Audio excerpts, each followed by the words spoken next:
Welcome to our today's online panel and Berghoff event on women faith-based mediators, innovation through tradition, ? This event has been organized by Berghoff and the Network for Religious and Traditional Peacemakers. Let me first kindly share some technical aspects. So please kindly note that this event will be recorded and is recorded at the moment already. There is the opportunity to ask questions by the audience through the Q&A function of this webinar, and we encourage you to already post and share your questions while the input givers and panelists are speaking. Please also feel free to indicate to whom you would like to address the question. And then at the end of the panel, we will have about 30 minutes to address some of these questions. If you have technical difficulties, please contact my colleague Maria Paula through the chat, and she will kindly follow up on this. My name is Carla Schramme. I'm advisor, mediation and negotiation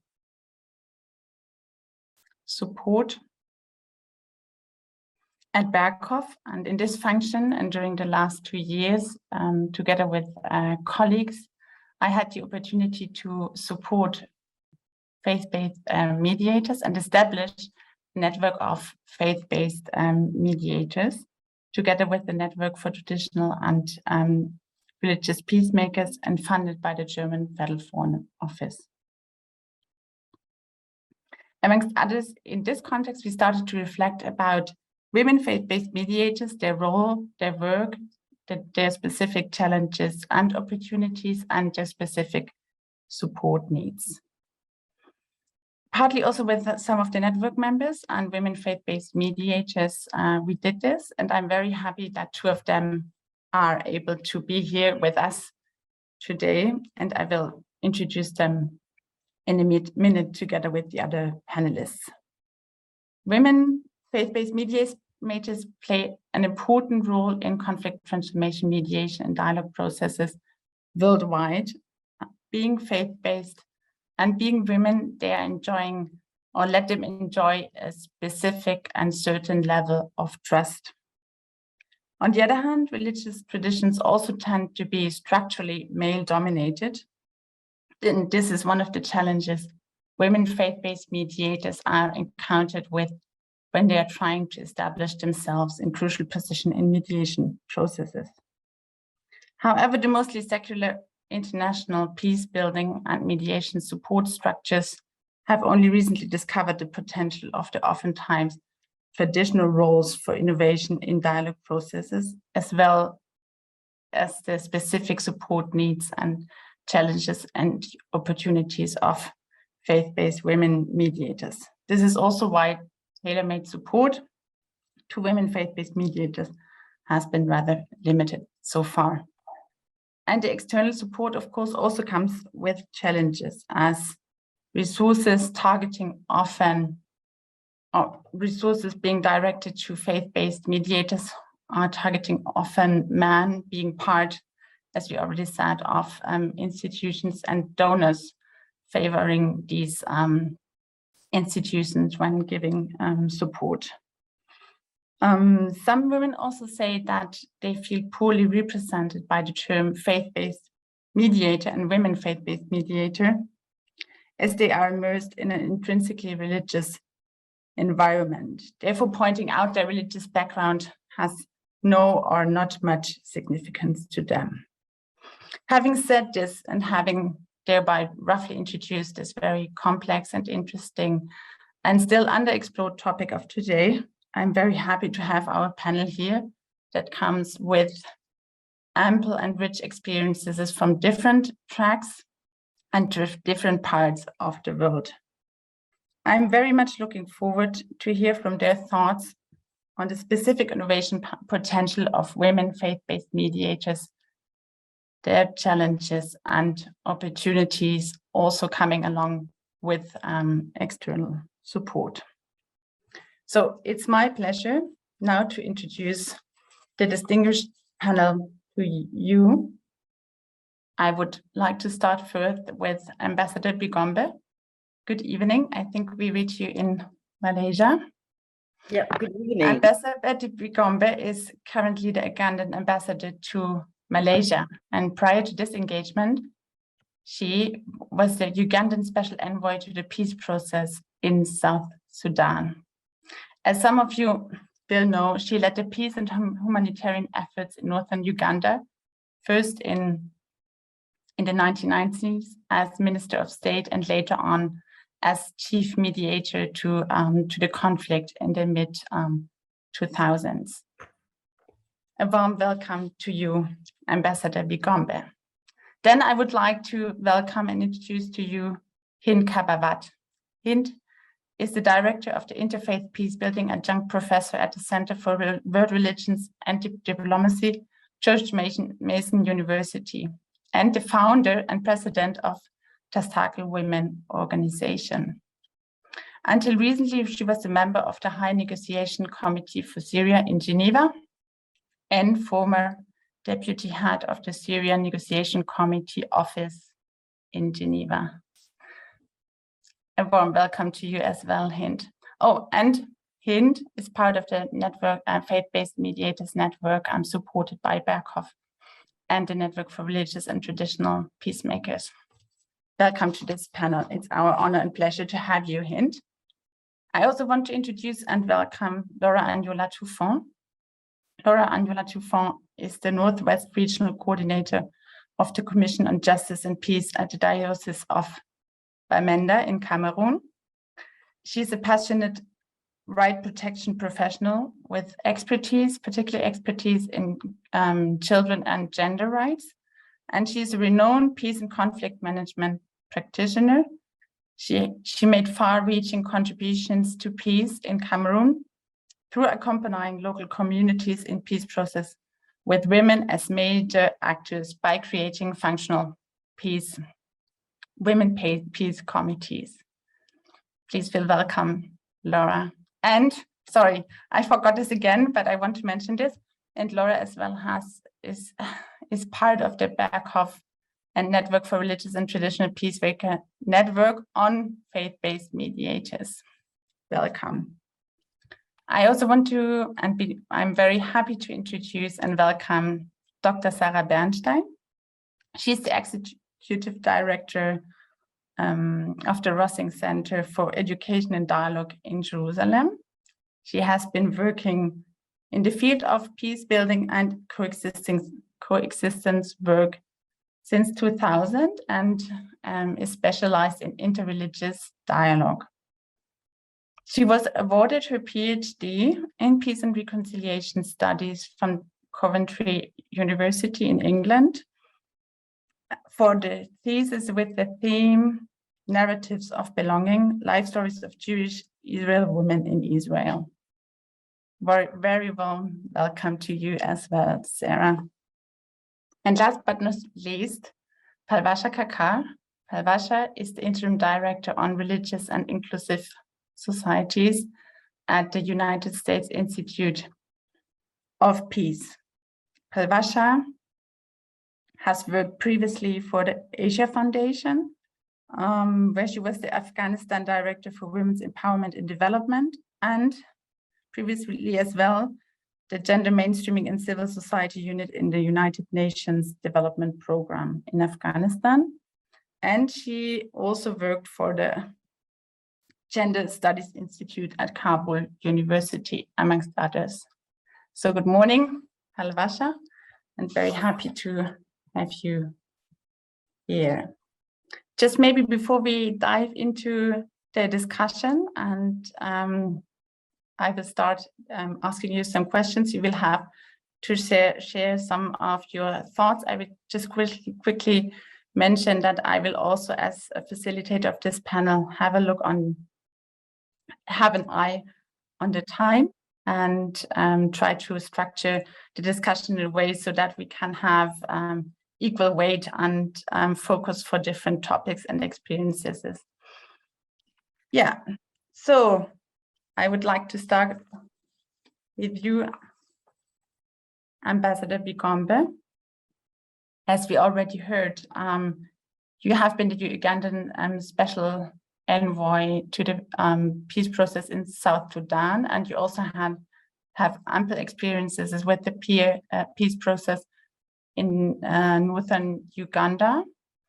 And this is how you were holding crucial positions in track 1 peace processes. So against this background, I would like to ask you, what role did faith play within your work in Uganda and South Sudan?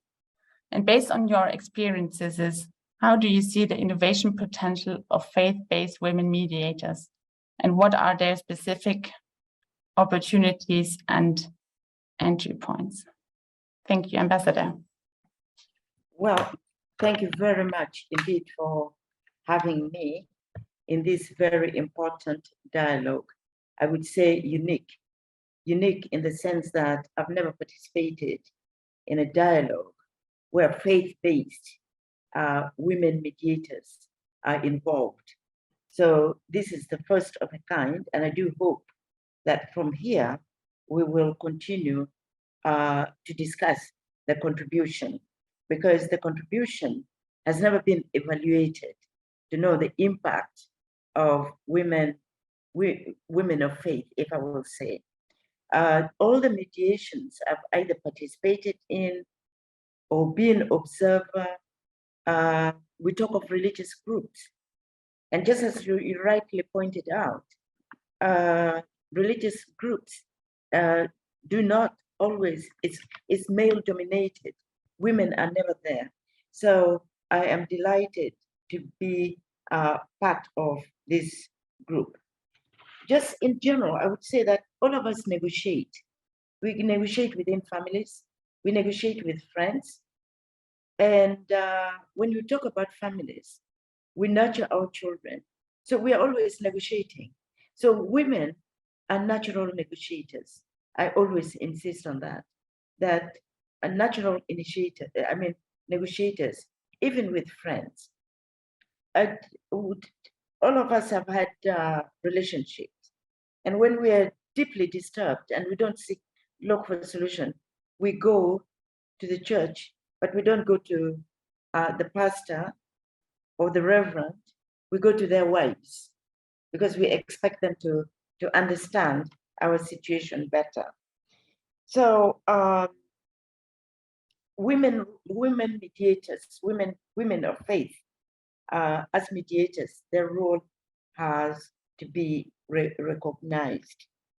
Now, since you asked about the LRA, as you probably would have all heard or read, is that this was a bizarre group that believed the leader talked directly to God.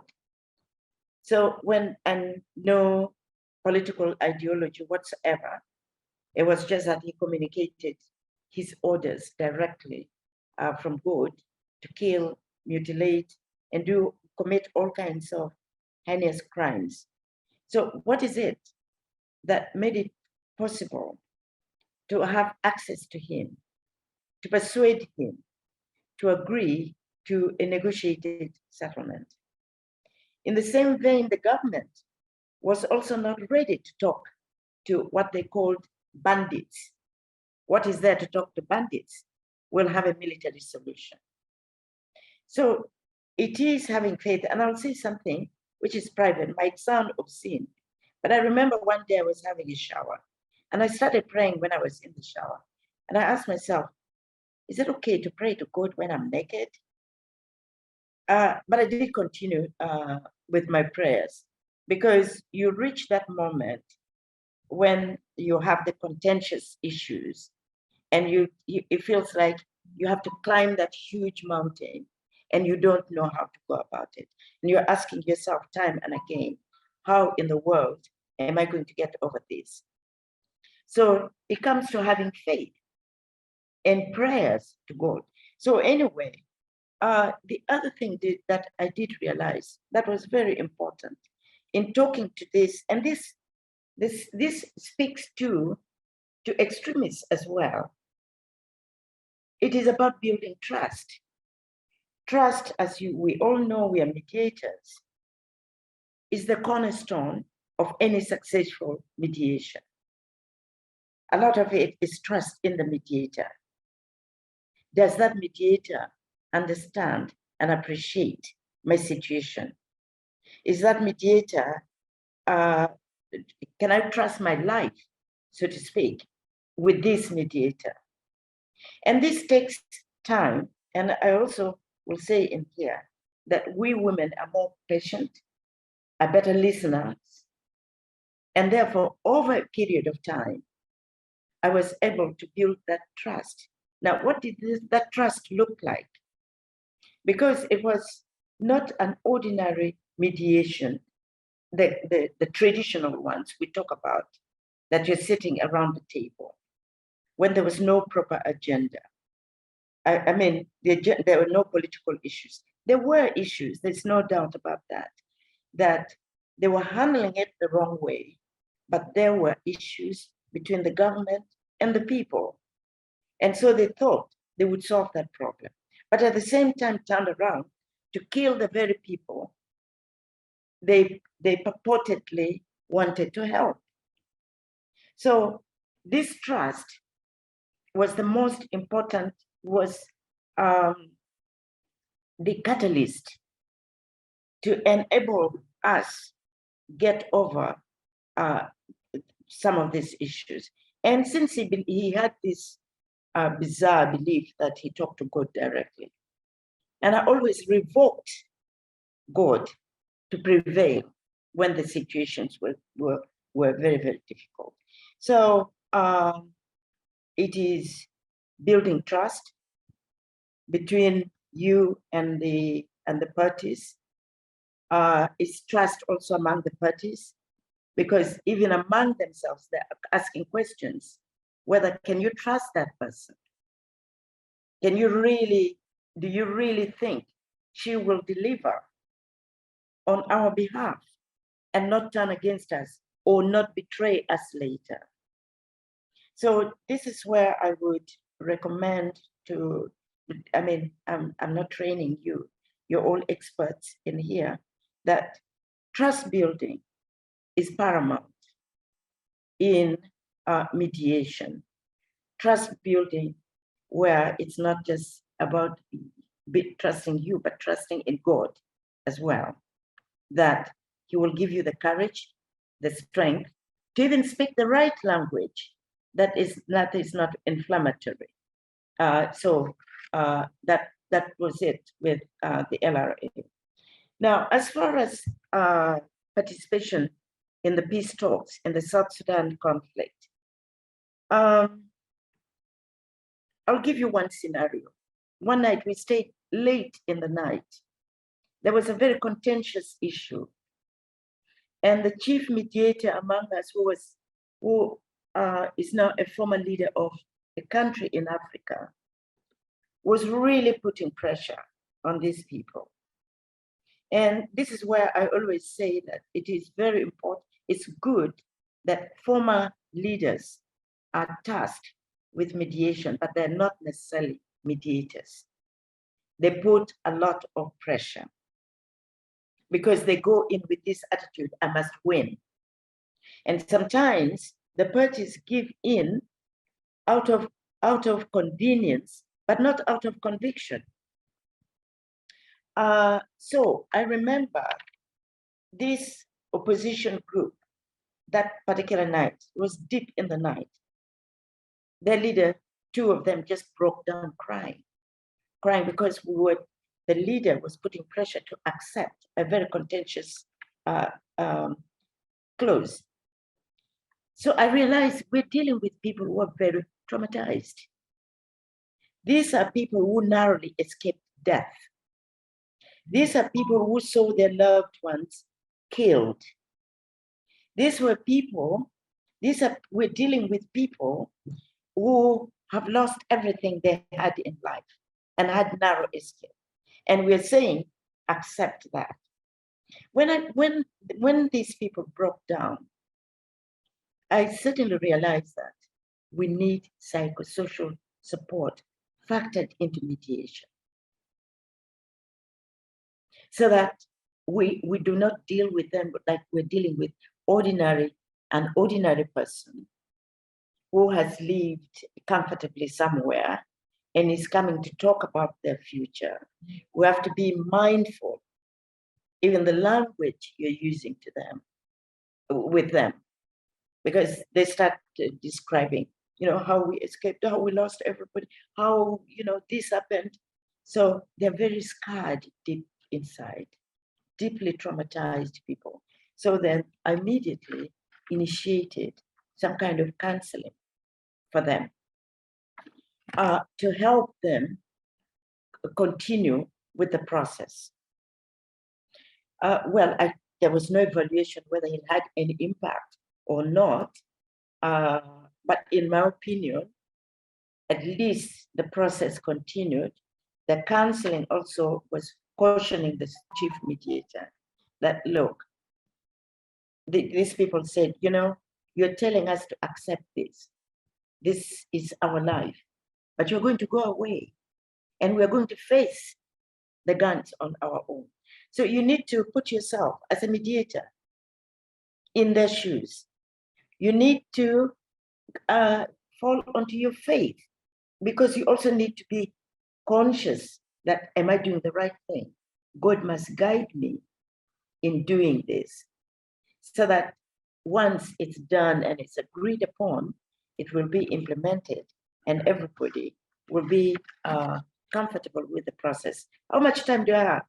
Finish? Yeah, thank you very much. Actually, I was about to ask you. I was coming with a third one, but that's okay. Yeah, I think there will also be time. Thank you very much, Ambassador Bigombe. I think this was very interesting also, going beyond the point of faith-based women mediators. I think these are insights which are of particular interest, because many of us are working in the field of mediation, but of course we are not having these very relevant and unfortunately also exclusive insights. But also thank you for pointing out some very relevant aspects in respect to faith-based women mediators. In particular, I got from you, like, it was very relevant for you when it comes to the personal motivation, and also like when it comes to creating trust with the mediator, but also beyond among the parties. So thank you very much for these insights, and I'm sure we will come back to them during the Q&A. So I would like to bring now in Hind.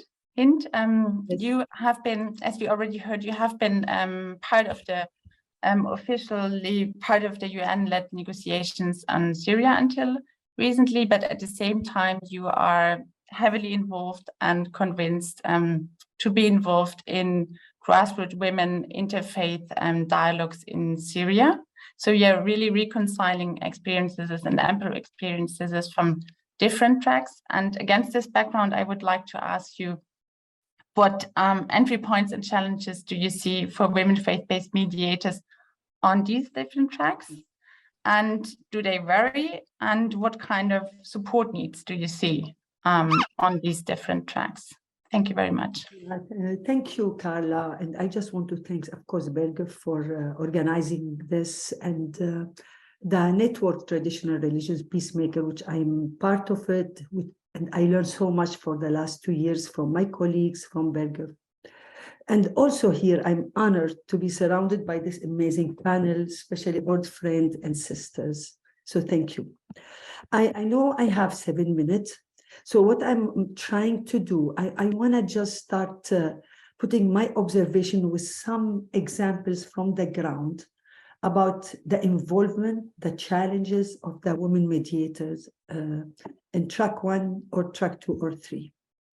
So let me start. Already, the women faith-based mediators are usually doubly marginalized in such a traditional setting. Of course, first for being a woman, and then because they received always as an outside agency. But also important information always I think about that also there is on the ground, they don't have a threat, like there is no competition there, because people think, oh, they're women, they're working. So usually they do their work in more peaceful and effective. Let me give you an example. In the north of Syria, there is a city called Afrin. It is a Kurdish city. Then there is the force displaced from Ghouta coming, and they settle there, and they're different, like there's Arab Sunni and the Kurdish Yazidi. And of course, there's some tension between the kids and everything. They don't know each other. So the women from both sides decided to start working together and start meeting and thinking about options, about alternatives. I remember one time I went there and we had an interfaith breakfast together between women from both sides, from the Yazidi and the Muslim. As my friend Betty said, trust is everything. Usually women with the faith-based, there is some trust because of course they are a believer, they have the ethics and principle. So immediately the work was being done and we have lots of achievement in lesser detentions. Here, I want to talk also about that the most religious traditions have been deeply marked by patriarchal value system and hierarchies and institutions. And we did face so many obstacles and challenges here. And I remember in the past, there is a big interfaith conference and they called us the organizer. They say, oh, you have all this contact, you and your team, can you help us? And we start really helping them, connecting them, outreach for them, because this is something close to our heart and we like to have this kind of things. The day comes when they have this meeting organized, we've been completely excluded from the table. Why? Because we're not a religious figures. Yes, we have the education. I'm going to brag a little bit about my colleague, Dr. Afra Jalabi. She has a PhD. They're all like an educator and they have the experience and unique scholarship, but they still view that the man view them as they're not a religious or authorities. So later, and we know that reality is that women are the peaceful and they are the peace agents and they are more organized and they are in many occasions. And this is, I'm talking about my experience because we do work on the ground. Yes, we have track one working in Geneva, but also we do lots of work on the ground. And I can now let you know about how we connect sometimes. But I can tell you, the women, they have the across communities work in Ramadan and Easter, and even in the Yazidis festival in the same time of the Easter, many women, they start like really doing things together. Let's not forget also the Catholic nuns in Damascus. They open their shelters, the church, for the Muslim women who are forced displaced, and they host them there with their big heart. Also in Sweden, and this is all examples, you can, it's all happened with our team from Tastakel who are working in everywhere in Syria. There's the Druze women in Sweden. When the IDP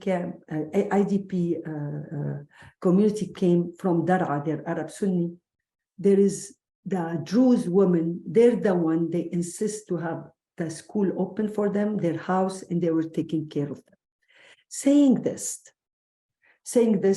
it's not always a rosy world there, especially with the woman-to-woman work, unfortunately.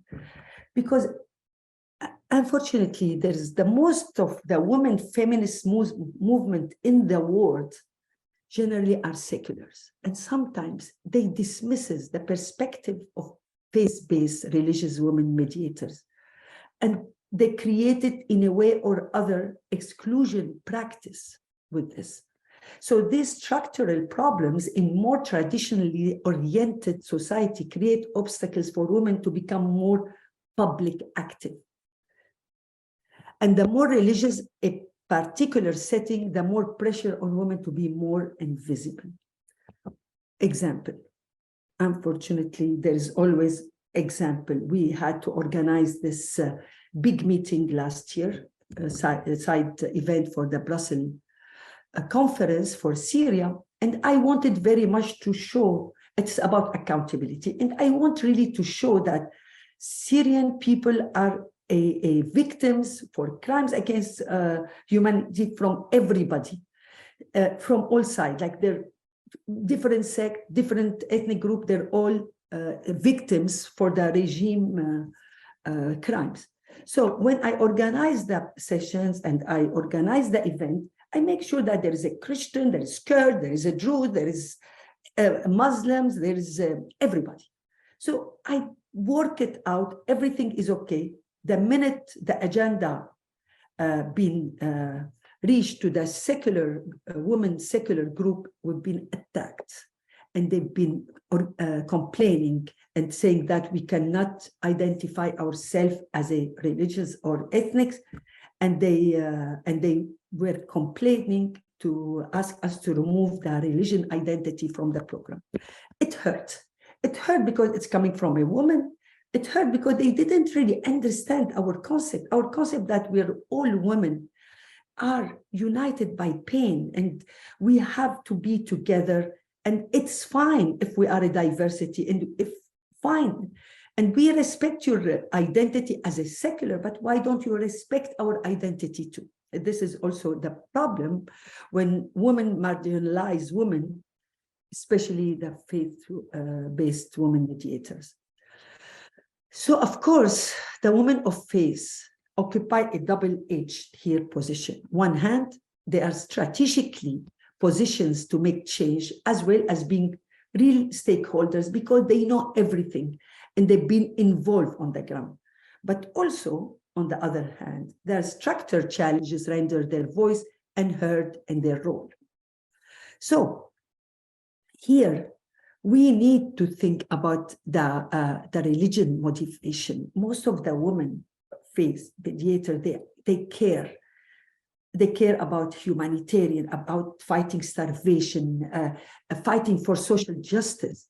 And I remember last year, we have 4 million civilians, Syrian in the north, and they're always threatened. If they close the border in the north between Turkey and Syria, those population can face starvation, they can die. So women decided in the north to have a march and to stand at the border. 150 women came from like Kurds, everybody came, and they start really chanting in Arabic, واحد واحد واحد الشعب السوري واحد. We're all Syrian, we are one. It was so beautiful. As a matter of fact, after when they had the negotiation in New York in the UN Security Council regarding to keep the cross-border open, they did mention that those women act helped us a lot to do this negotiation. But of course, because of this woman chanting this, we can feel, and you all know about the spoilers. Spoiler from all sides. Thank you so much. Okay. I have the recommendation. I'm not allowed to do my recommendation, right? Yeah, maybe you can insert like your recommendations then into a later statement or answer to a question, right? Because I think actually, thank you very much for your very passionate statement for the potential of faith-based women mediators and negotiators and bridge builders, and also thank you for all these very interesting examples. I think this makes it very graspable for those also listening, and thank you for also pointing out a little bit more the challenges, right? I think what you are describing, maybe also the tension between more secular parts of society and then maybe also more traditional and conservative parts, and women faith-based mediators maybe sometimes directly in the middle. So I think this is very interesting from your first-hand experiences. Thank you very much for this, Hind.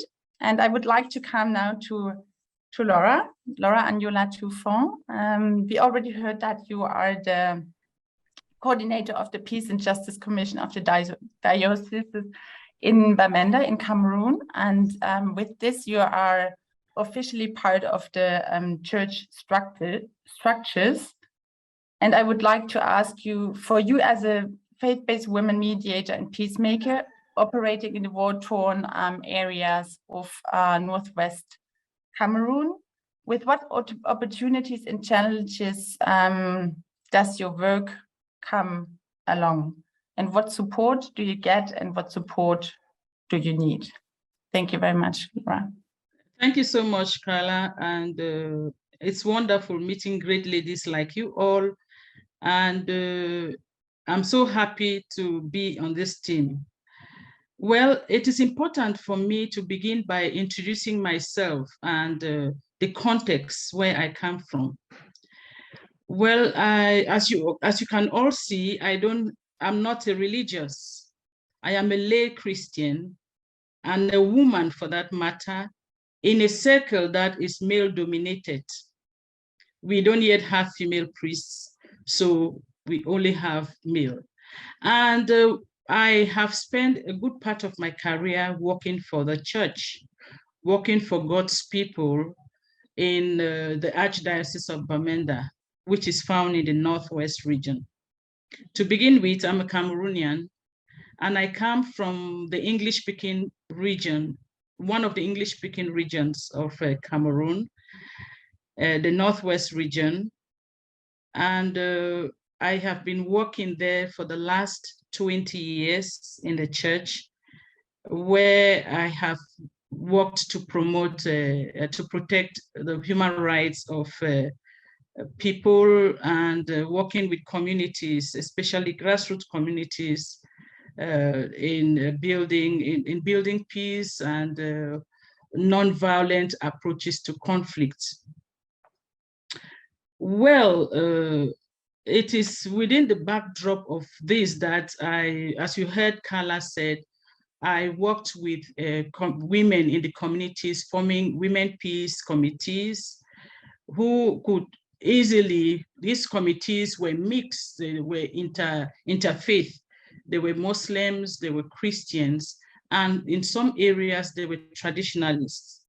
So they acted as early warning mechanisms in their communities when in times of conflict. And it worked out so well until all of this work that I faithfully did with the communities crumbled 6 years ago, when the struggle for secession began in the English-speaking parts of Cameroon. It began as a legitimate claim for Anglophones to be included in the political mainstream of the country. But unfortunately, this met with violence, and government opted for government took a military option. Unfortunately, what began as a legitimate claim ended up as morphed into an armed conflict. And for the last 4 years, we have been experiencing bloody atrocities that you can't imagine. Nevertheless, I'm still able to do some work in the communities. These communities where you find only the churches, the mosques, and some traditional settings that are still visible, because most men and businessmen and other structures, especially public schools, are not functional for the past 6 years, making the situation so bleak. Yet, the women who are left with huge responsibilities after every other person has left still have hope, and they look up to people like myself for assistance. What I would consider as opportunities that I have is that I work in the mainstream, one of the mainstream churches. In Cameroon, we have the faith is based, we focus faith on three I would say, three foundations. The Cameroon government considered the Catholic, the Protestants, including all the other churches that protested from the Catholics, and the Muslims. So you see, the fact that I belong to this mainstream church is an advantage for me and for the women I work with, because I'm able to go to the communities.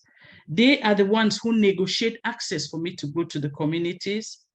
They are the ones who are ready to help even wounded soldiers and take to health centers. They are the ones who have been left behind and are willing and able to bury their dead sons from the war. So I've talked about I have even though I'm not a religious, I still work with the Bible and the Catholic social doctrine, which gives everybody in the Catholic Church, everybody, especially the women, to play, gives room for them to play their role as Christians, as followers of Christ. So with generally, I've come to learn that faith matters to people a lot and guarantees a broad following in the society, especially with women. In the communities I work in, you still have only women around, and that they are there, and I'm a woman of faith, is an opportunity for me to work with them. That I have worked with them for almost more than 2 decades is an advantage as well. It's an opportunity that has all along built trust amongst them and with them, and also on my own part. Notwithstanding, there is a lot of, there are opportunities, but there are equally challenges. There are equally great challenges that I have faced in the course of my work. I think Hind identified some in her own area. There is this issue of discrimination. If women are not considered at the level of political mediation, it's discrimination. And even when they are considered, you would find 1 or 2 secular women working in the secular sector that are considered. Gradually in Cameroon, they started looking at the religious who could also help in the political or the peace process in the country. But unfortunately, these religious leaders are only men. In the Catholic Church, I would not be able to stand in the place of the bishop. At when the conflict was in its 3rd year, there is a cardinal, he's of blessed memory, Cardinal Tumi. He worked with other leaders, other leaders, faith leaders, to organize a conference. Unfortunately, there was no woman, no lady in the organizing team. Neither was there any lady in the preparatory phase of the meeting, even though the conference was not, government did not allow the conference to take place. But we all know that there are female pastors in Cameroon. If they cannot include a female pastor in such a critical issue, then what less of me, who is not even a religious, I am just a committed faithful, Catholic faith, a Christ faithful, that I want to work for peace using my faith. So I have also— Laura, maybe a last word, and then I would kindly ask you to come to an end. Okay. Okay, thank you. Well, I would just, there is this very important document that we all work with. I think all of us here women work with, the UN Security Council Resolution 1325. In fact, it makes mention, it gives women the platform to participate or get involved in peace processes. But unfortunately, there is no mention about women of faith. In the course of my work, I have had to come across with my colleagues of the secular sector who clearly tells me that this document does not mention what you do. So I don't think, more so, the conflict we have is not a religious conflict. So I don't find your place is not here, so you can't do anything.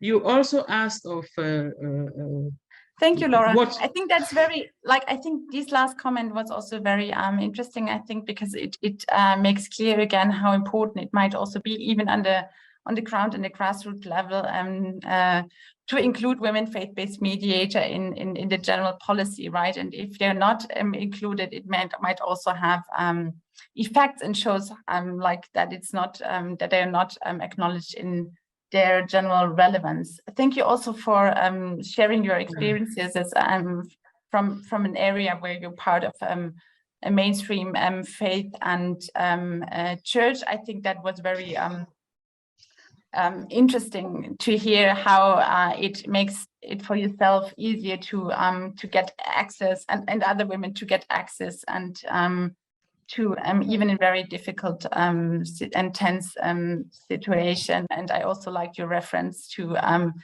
like the real religious texts, right, and how you're using the Bible and the Catholic social doctrine in your work. Thank you very much. Before I will want to give the word to Sarah, I want to quickly remind the audience that you already could share questions in the chat if you have, maybe also when you're listening to the input of our panelists and you have a follow-up question, or a comment comes to your mind and you have different experiences, please do not hesitate to share already. Excuse me, there's a lady from Haifa, from Yemen.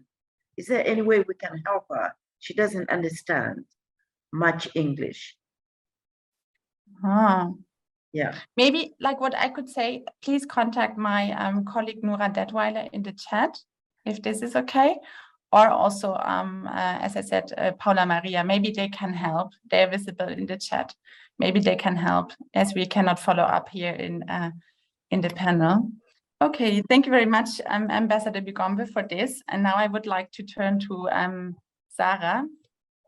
And we already heard that you are the director of the Rossing Center for Education and Dialogue in Jerusalem. And you and also the center, you're known for interreligious dialogue and your expertise in this between Jewish Israelis and Palestinians, amongst others. And I would like to ask you, from these experiences and beyond, what innovation potential do you see in women faith-based mediators, and what are the specific opportunities and entry points? Is it an innovation or not?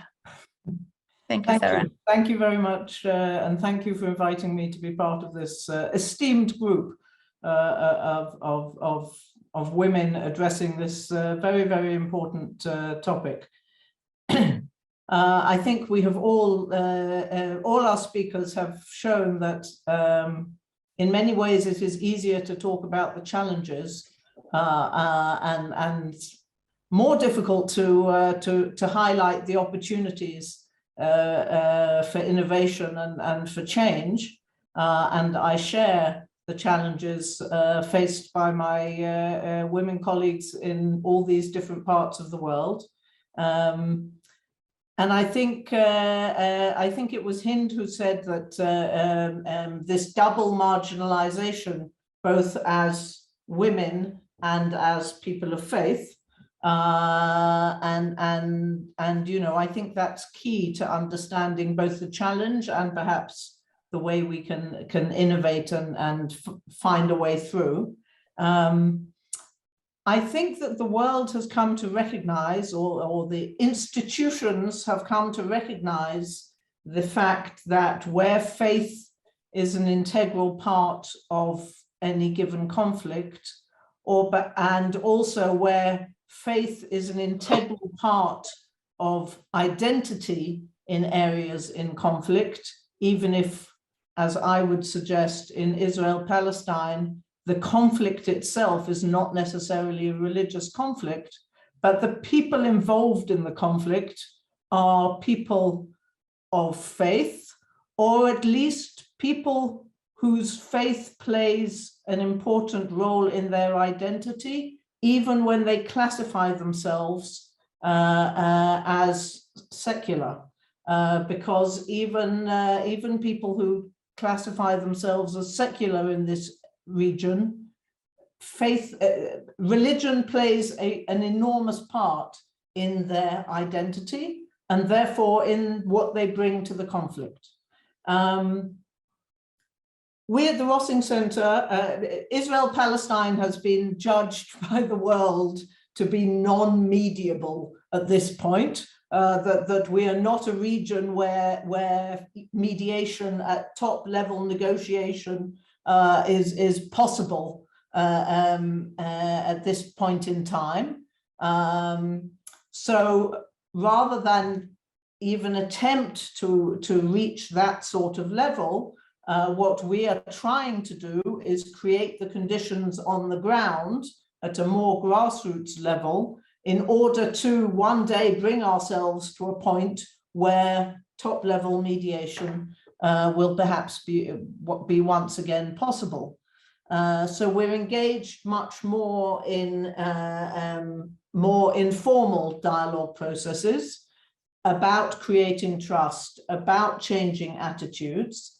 I cannot say that women of faith here are all committed to peace, equality, respect for human rights, and the values that we would like, that we all share.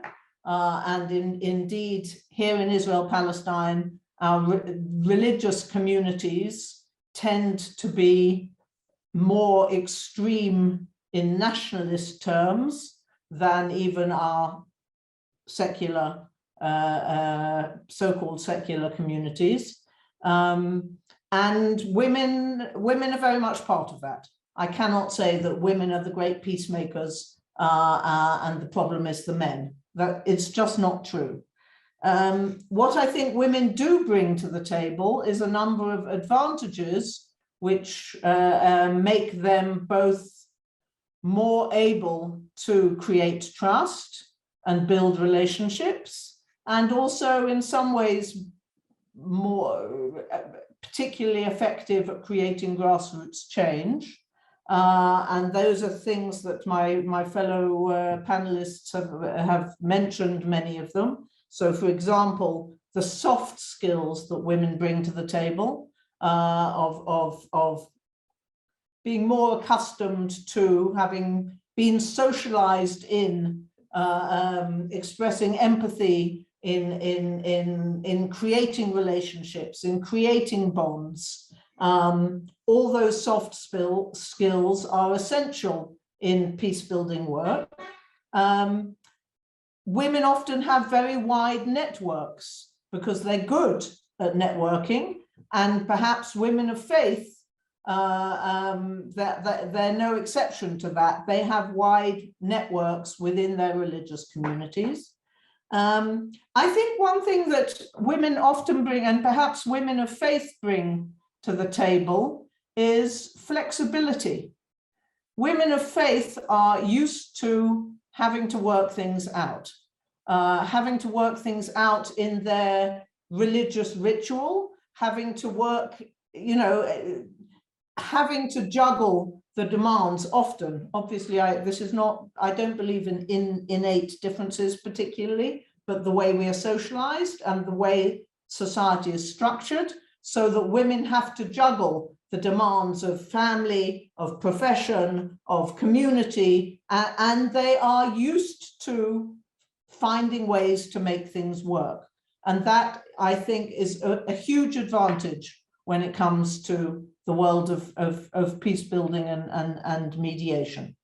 But I do think that women have to work much harder to be accepted, and particularly women have to work much harder to be accepted in religious communities, to be accepted in a leadership position, to establish their authority. I think that there's an assumption that women are not educated religiously, that they don't have the knowledge.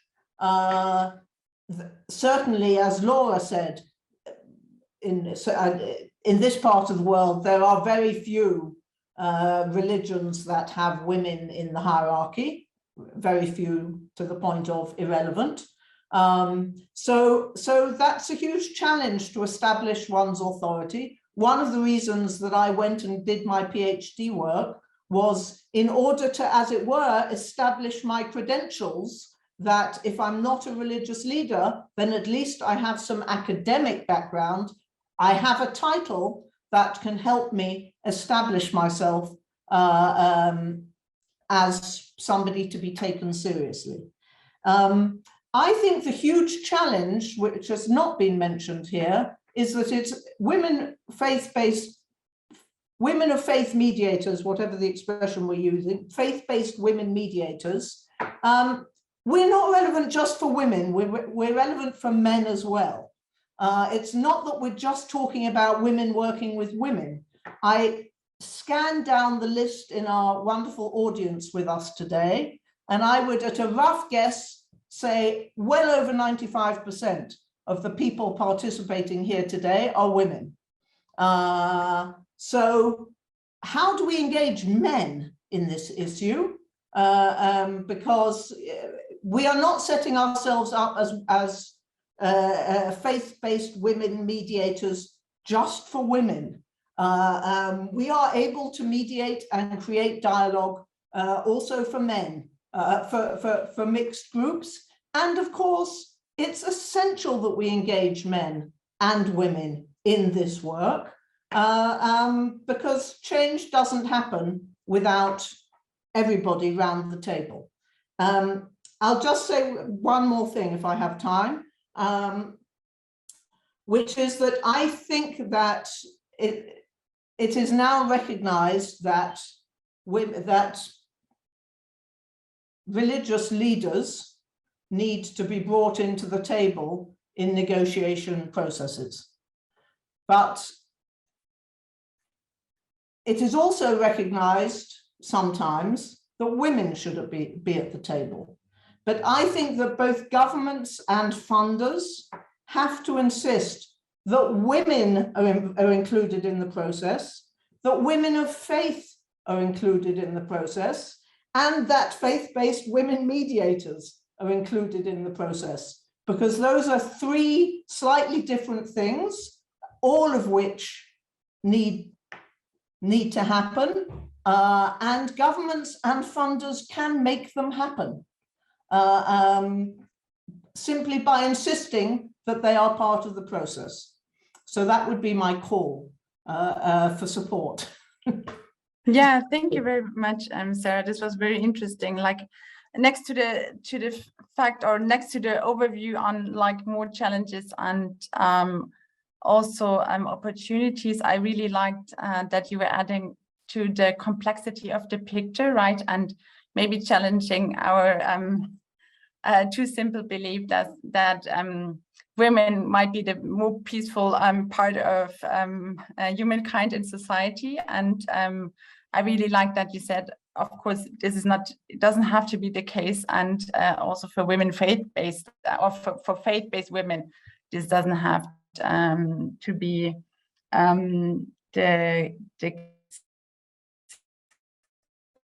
I also like your distinction between like different roles, right?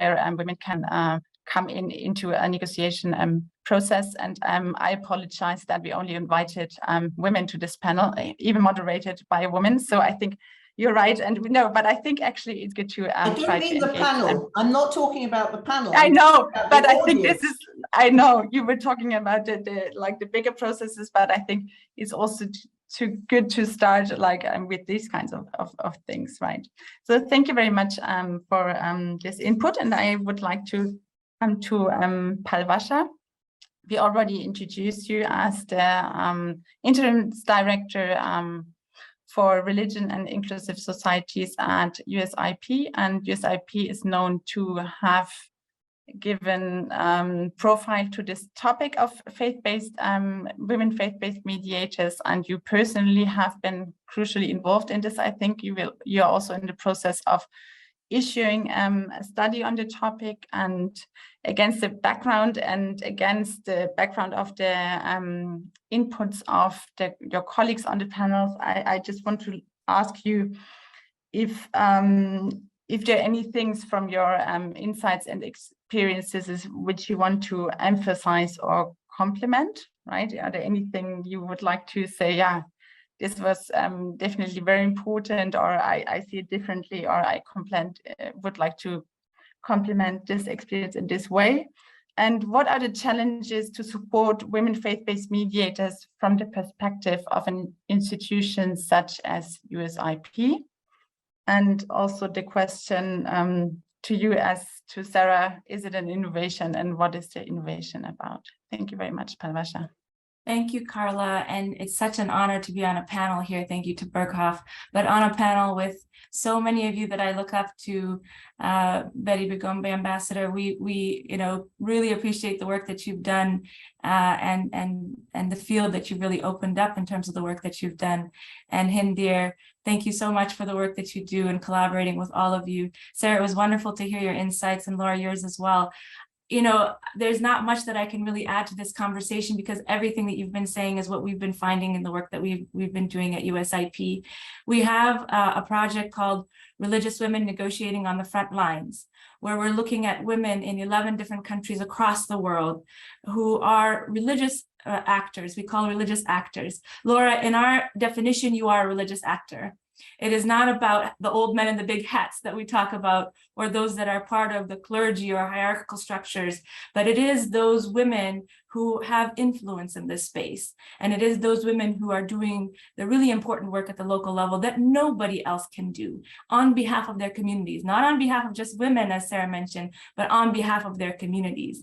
It is the building trust. It is listening. It is having empathy and those skills of empathy, but it is also having moral character. And it is also those women who have the moral character and standing in their community, who are the ones who are neutral, and people know that they're doing this work because they believe in this work, because they have the conviction to do this work, that they're doing this because of their beliefs, not because of their political stance, not because they're part of one party or another or some ethnic group, but because of their beliefs. And that is why they're trusted to do this work and come into these spaces in ways that nobody else can. So what I wanted to emphasize here is that it is women who are doing this work in spaces that no one else can do this work. And it is these religious women who are able to get into this space and do the kinds of negotiation and mediation that is needed that nobody else can do. They really are key and essential, not only at the grassroots level, but we're seeing at regional and national levels the importance of the work that they're doing. It may be invisible, it may be quiet, but they're doing this work, really important work. I was going to give an example, but because of time and because we have such beautiful examples here, I will forego that. But on the issue of challenges, one thing I did want to mention is because this is such a delicate nature in terms of women having credibility, that they are local, that they're understood as being indigenous and local, and have that constituency from their community and the trust of their community. As an international organization, we have to be very careful as to not undermine that credibility. So we have to find ways to support those women, but at the same time, support them in ways that do not undermine their credibility. So sometimes as an international organization, if we come in and say, you need to include these women, it can be thought of as a Western imposition, or you're coming from the outside and telling us, but this is not something indigenous. Rather, it's important to lift up those voices indigenously and have it be a grassroots, organic process coming towards the front and coming to the fore in terms of including these voices rather than it being from the outside imposition. So just to give an example, in Libya, one of the women that we work with there to gather this research was looking at the process, and in the Libyan peace process, they were considering women's inclusion as a Western imposition. But she found this history, this oral history, and these actual women from the South who have this process of mediation has been passed down generation to generation. And it's something that's very local and indigenous in terms of their approaches. And they themselves are spiritual leaders in their community. And so these women who are called Saliha women in the South had this very indigenous, natural approach to peace building in their communities and were recognized. And so it's raising those voices and showing those voices that this is something local. It's not something coming from the outside, it's local. And that's where I get to the innovation. The innovation is not in finding some new way. The innovation is understanding the local context and understanding where in the local context that these women exist and how local approaches are really the key to unlocking the role women can play. They may have been invisible, they may be unknown, but it is really trying to organically understand those local approaches, those indigenous approaches, and helping within the community recognize those women who can do this work and include them. And finally, I just want to say that as Sarah mentioned, there's more and more recognition of the importance of religious actors in peace processes, maybe more track one peace processes. And there is recognition of women and the importance of women in track one peace processes and how these can be sustainable and more effective. But I really appreciate that it is both. It is the women who are religious to be part of those that can bring sustainability, because we've seen the amazing effective work that they can do on the ground that nobody else can do. Imagine the work that they can do in track one peace processes if they're brought into the table. So let me stop there. Thank you. Thank you very much, Palwasha. I think this was very interesting from your more, or maybe not even more distant, but I think you have several processes and experiences in mind. So I think this is very interesting as a general overview. And I also like very much your understanding, right, and your emphasis on that we need to support the women within their context. And for that, we really need to understand this context. I would like, since you would have like maybe still 2 minutes, and I would like to ask you, since we discussed a little bit before in preparation for this call, and I found it very interesting what you were sharing as a challenge, like as an institutional actor when supporting women faith-based mediators, and what might happen to these processes, and also the role of the women. So if you can say like some few words about this, I think this would be also a great add to our discussion. Thank you. Yeah, thank you so much, Carla. So one thing that we have to be very careful about, and we've noticed, we've been collecting stories of the women who've been doing this very local, and not just only local, actually, some even who've been doing in national peace processes, who are religious actors doing this kinds of negotiation and mediation on behalf of their communities or their constituencies. And what we found is that because they're the role that they play, it's very important for them to remain neutral and not be seen as a political actor, and be seen as really coming from a religious perspective, that by having an institute like USIP mention their work can undermine their credibility. And so we have to be very careful. Sometimes we have to change the names and places so that they're not identifiable, but highlight the stories and the work that they're doing. Sometimes we also have to find ways to connect them with local networks. So it's not us being the ones doing the connecting, but it is locally that there is more horizontal networks of support across peace builders. And we're looking at building those horizontal networks more effectively. So it is not, like I said, a Western imposition or an outside or top down, but it is more the horizontal networks of support, whether it's within a country or even within a region across countries. So just last week, we had brought together women from Yemen, Syria, Libya, and Iraq to talk about what are some of those skills and how can we develop some of those skills more horizontally, where there can be peer-to-peer mentoring among women. And so that's how we're looking at overcoming this challenge of not having, you know, USIP or some sort of a Western branded support for these women, but trying to find those horizontal relationships that can support women and help build their skills, but also build their networks out to support more organically into them being able to participate in more larger peace processes where they can be effective.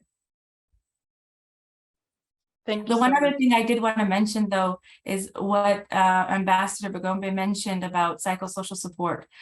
We do have work on religion and psychosocial support, but it came up specifically with these religious women negotiating on the front lines as an important aspect in recognizing that people come with trauma and understanding what triggers that and making sure you go around that and are specifically triggering issues of trauma, but then also recognizing how to deal with trauma when it does come up in these kinds of mediation. So thank you so much, Ambassador, for raising that. It's a really important point. Thank you so much. And now we are opening the floor for questions from the audience, and there were already 2 questions which reached us. And I would like to start with the first one. And this question is about how to create a safe environment for women to act. So the specific question is, women can play a great role in detecting early conflict signs. How to create a safe environment for women to act? And I would like to direct this question to you, Laura, since I know you have been concerned with this question in particular, but please, as I said, feel free to join also with brief comments on the questions. Thank you. Thank you, Carla. It's, well, most of what we do, what I've done in the field is training women using their own local peace initiatives. How do they identify, what do they think could make others feel, just a minute, sorry. How can they express to somebody who is not in their community that there is danger ahead, that there is something that's going to happen that may not be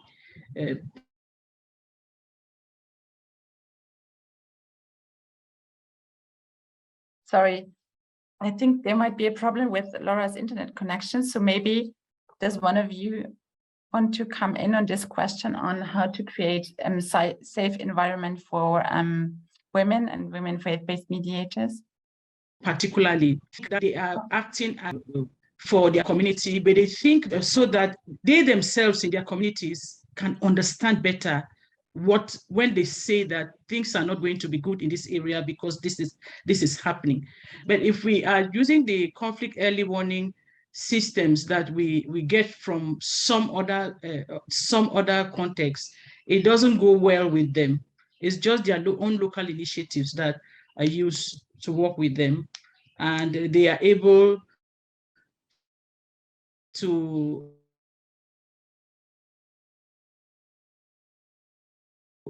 keep community.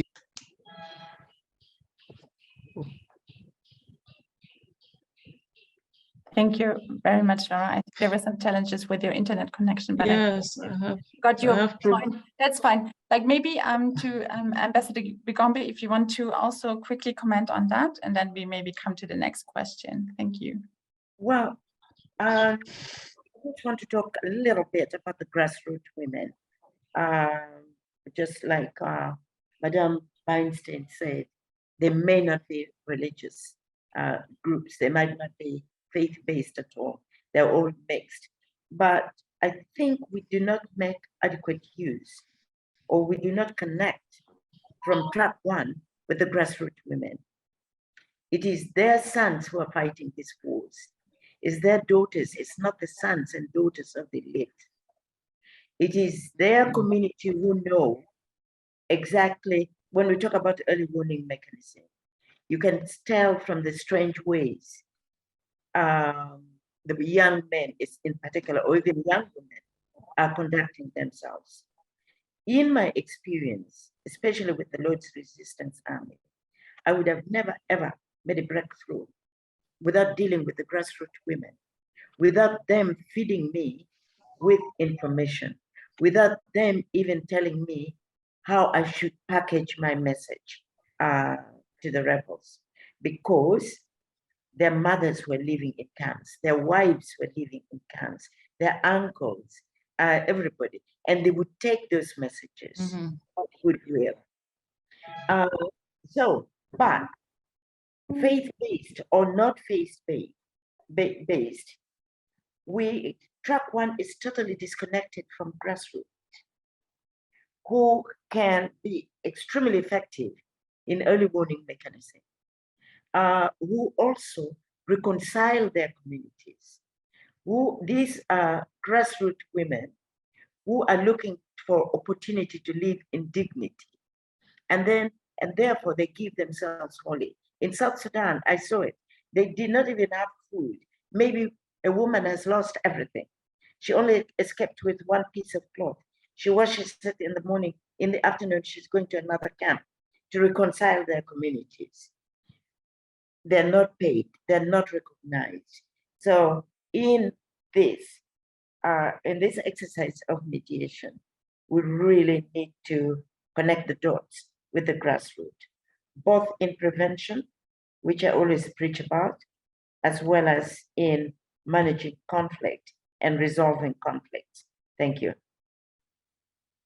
Thank you very much also for speaking out to connect, like in the end, for a multi-track approach, right? And in particular, including like grassroots level into high-level dialogues. Thank you very much for that, Ambassador.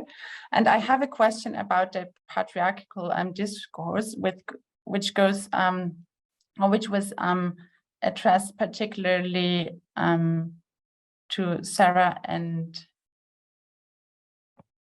Hind. So the question is how the patriarchal discourse of religion can be reconciled with the ambition of empowering and giving credibility to women faith-based mediators, specifically when we consider that women faith-based mediators are to mediate man and mixed group as well as women. So maybe, Sarah, I think this is a little bit where you left it, right? So maybe you want to quickly come into on this, and then also Hind. Thank you. Yeah, this is the big challenge.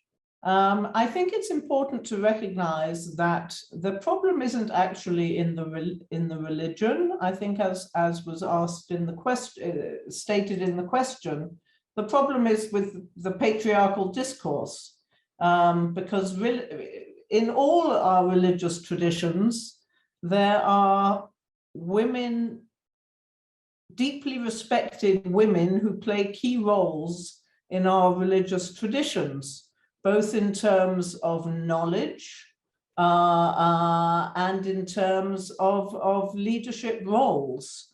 And therefore,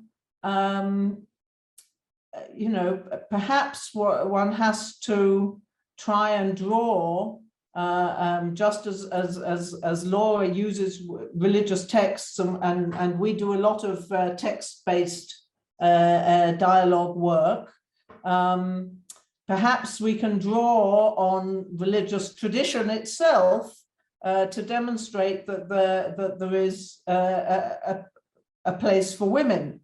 In Jewish tradition, there are women judges, there are even women military leaders. So, there is in our tradition built in a space for women. I also think that it's, it has to be the right women. It has to be women with sufficient religious knowledge and who have, over the years, built up authority and respect for their knowledge and for who they are, for the work that they've done, and for the community support to give them, you know, perhaps it also comes from community support. But I would also love to hear what Hind has to say about this. Yeah, great. We will give it to Hind, and also thank you for emphasizing this aspect, which I think was already mentioned also by Palwasha, right? Like to strengthen the religious potential, or the potential of the specific context and of the tradition, in order to strengthen the role of women and faith-based women. Thank you very much. So Hind, please, do you want to come in on this?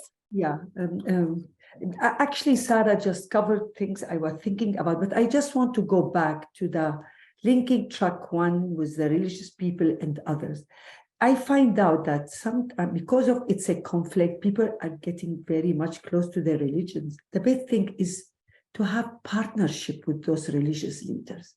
And there is a very good one, you can make this partnership.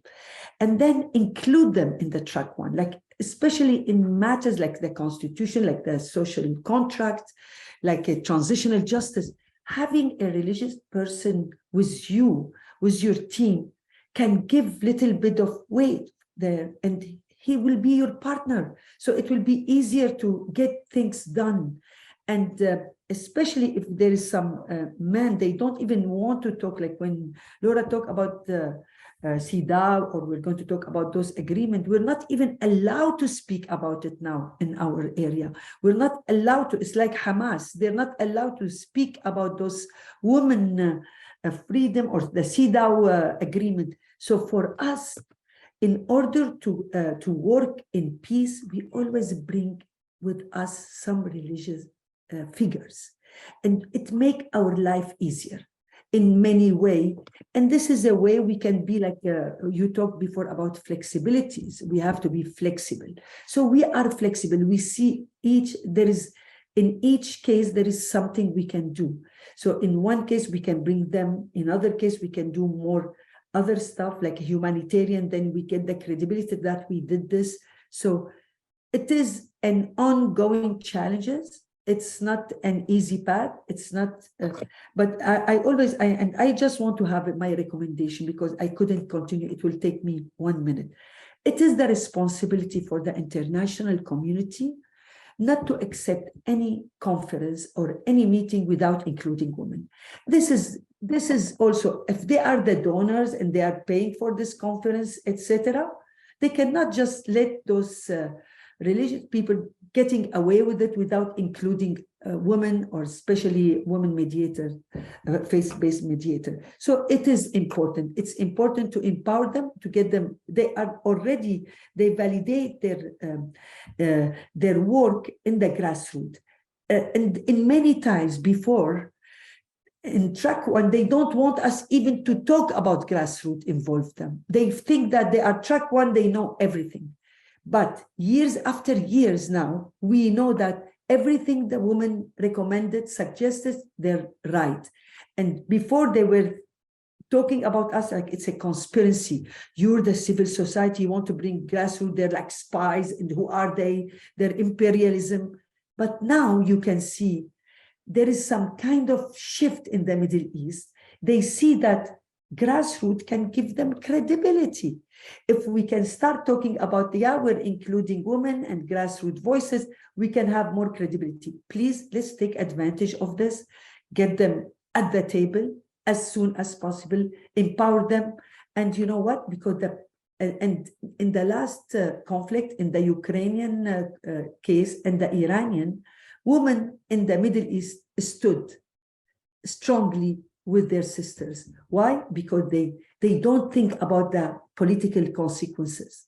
Immediately, if they are Sunnis, they don't care. They took the side of the Iranian women there. And also in the Ukrainian, all Muslim women I know in Syria, they took the side of the Ukrainian women. And thank you, I'm stopping here.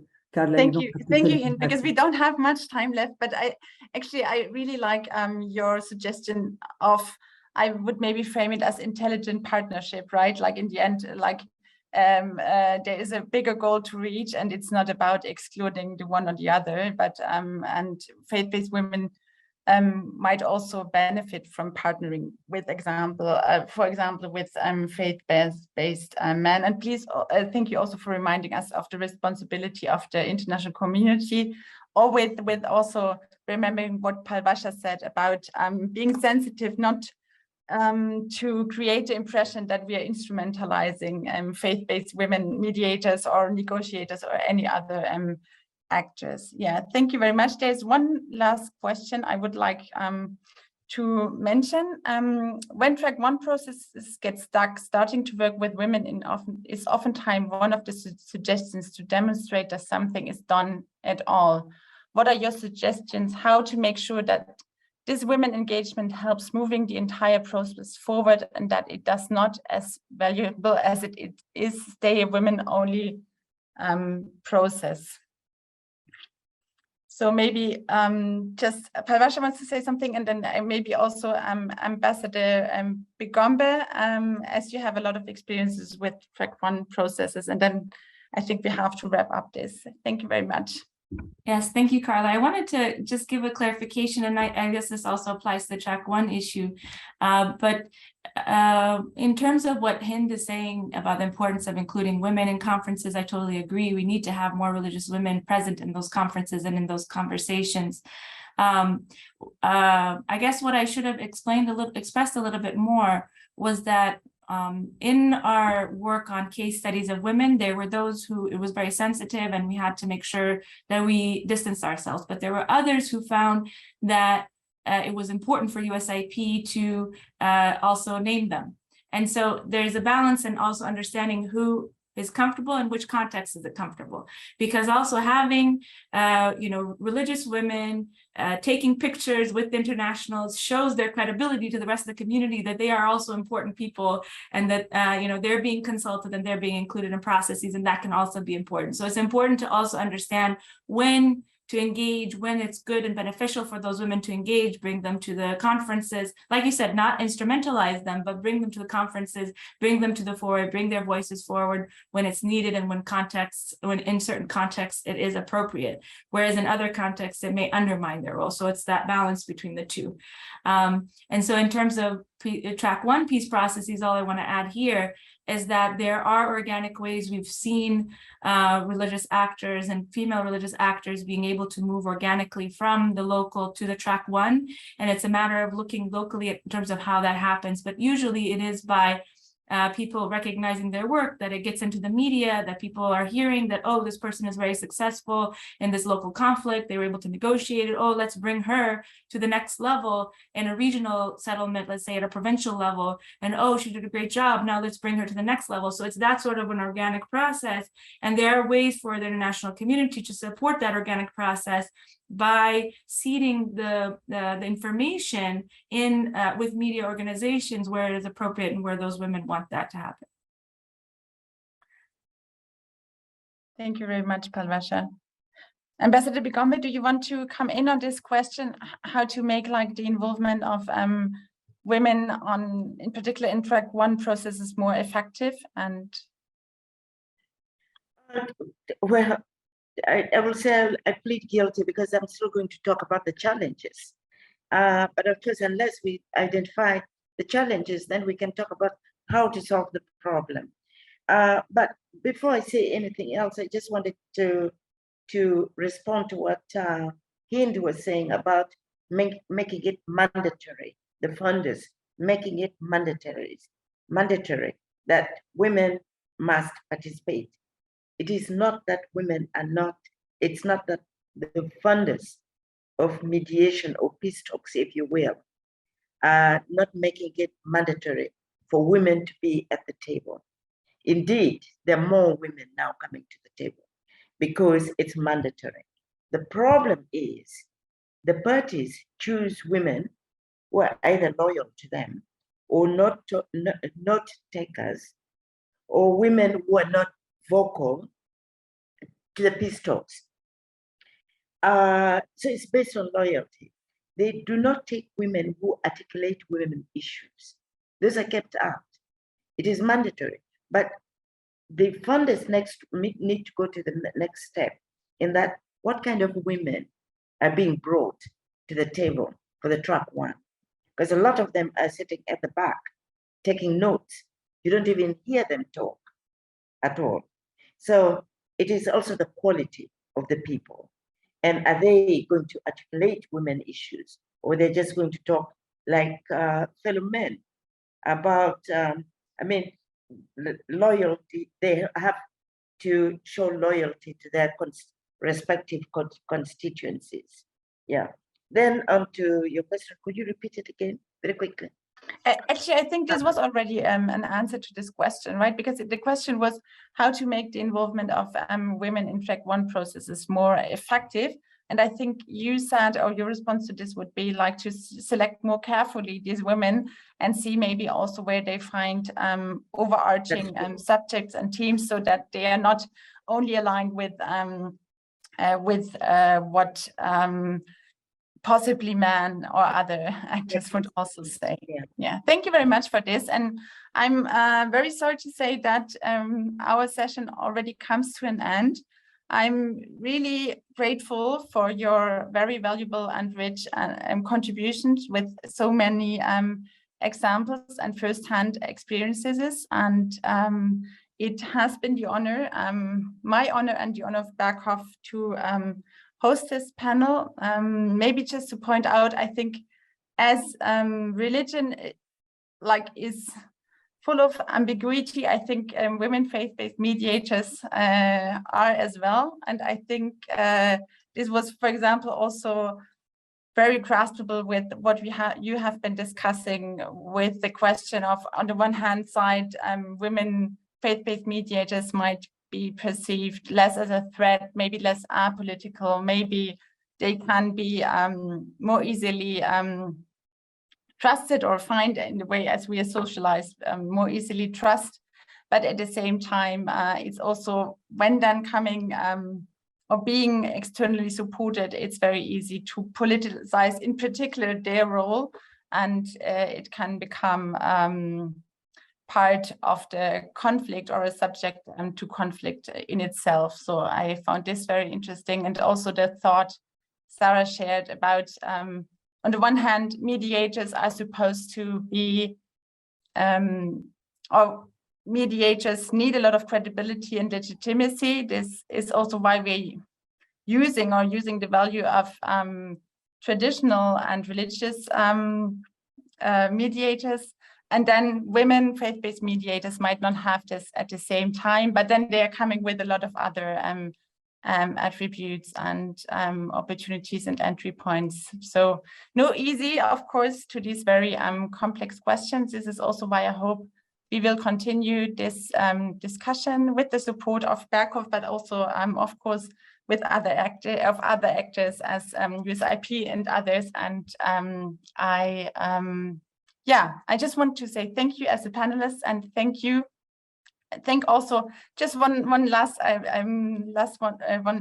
sentence. Thank you also to those who have been supporting the event behind the scenes, which is particularly my colleague Nora Detweiler, who organized the panel with me, and Nina Stumpf and Anna Paula Ungaro, who supported as well, and the communication teams of Berghoff in particular, or namely Annette Röstling. So thank you very much for this, and see you soon. Thank you. Thank you very much.